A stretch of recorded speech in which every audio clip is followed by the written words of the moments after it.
Medical technologist ও pharmacist শিক্ষার্থীরা বলেছেন, স্বাস্থ্যসেবা খাতে মেডিকেল টেকনোলজিস্ট ও ফার্মাসিস্টদের ভূমিকা অত্যন্ত গুরুত্বপূর্ণ।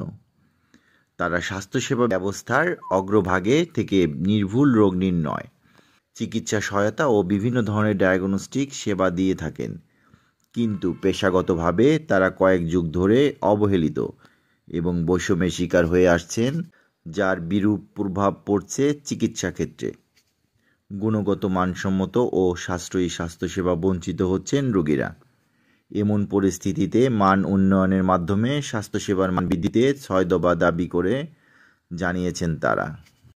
বুধবার 20 নভেম্বর শিবচর উপজেলা স্বাস্থ্য কমপ্লেক্সের সামনে বৈষম্য বিরোধী জাতীয় মেডিকেল টেকনোলজিস্ট ও ফার্মাসিস্ট পরিষদের ডাকে শিবচর মানববন্ধনে তারা তাদের দাবির কথা জানান।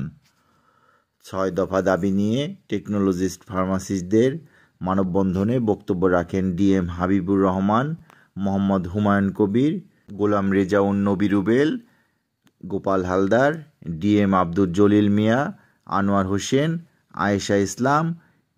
এ সময় বক্তারা বলেন, স্বাস্থ্য খাতে টেকনোলজিস্ট ও ফার্মাসিস্টদের ভূমিকা অত্যন্ত গুরুত্বপূর্ণ। বৈষম্য বিরোধী জাতীয় মেডিকেল টেকনোলজিস্ট ও ফার্মাসিস্ট পরিষদের কেন্দ্রীয় কমিটির ডাকে শিবচরে আমরা মেডিকেল টেকনোলজিস্ট এবং ফার্মাসিস্ট পরিষদের নেতৃবৃন্দ এবং শিবচর আইএসটির শিক্ষার্থীবৃন্দ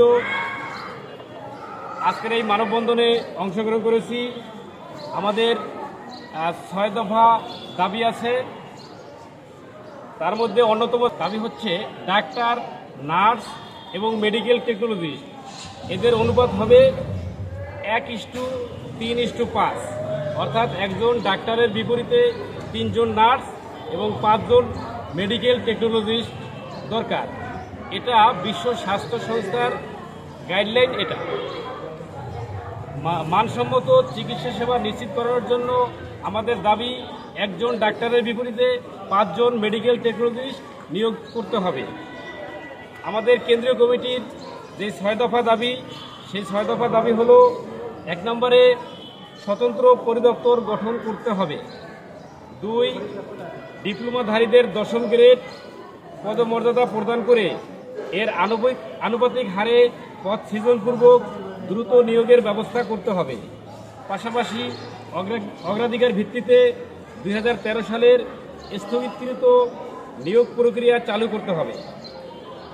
3, গ্রাজুয়েট মেডিকেল টেকনোলজিস্ট ও ফার্মাসিস্টদের 9ম গ্রেডের পদ সৃষ্টি করে চাকরিজীবীদের আনুপাতিক হারে পদোন্নতি বহাল রেখে স্ট্যান্ডার্ড সেটআপ ও নিয়োগ বিধিতে অন্তর্ভুক্ত করতে হবে।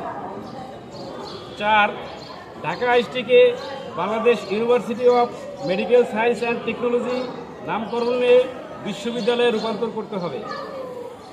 উক্ত বিশ্ববিদ্যালয় সহ অন্যান্য সকল আইএসটি সমূহের জন্য মেডিকেল টেকনোলজিস্ট ও ফার্মাসিস্ট শিক্ষকদের স্বতন্ত্র ক্যারিয়ার প্ল্যান গঠন করে বিদ্যমান নিয়োগ বিধি ও অসঙ্গতিপূর্ণ গ্রেড সংশোধন করতে হবে।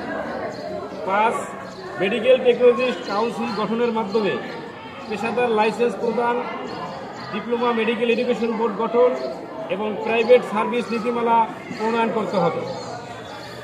6 নম্বর দাবি হলো বি.ফার্ম সহ সকল অনুষদের বিএসসি ও এমএসসি কোর্স চালু করা এবং স্কলারশিপ সহ প্রশিক্ষণ ভাতা চালু করতে হবে। বিভিন্ন অফিসে দ্বারস্থ হয়েছে, তারা বারবার আশ্বস্ত করেছে আমাদেরকে, কিন্তু তারা আমাদের এখন বাস্তবায়নের কিছু দেখি নেই।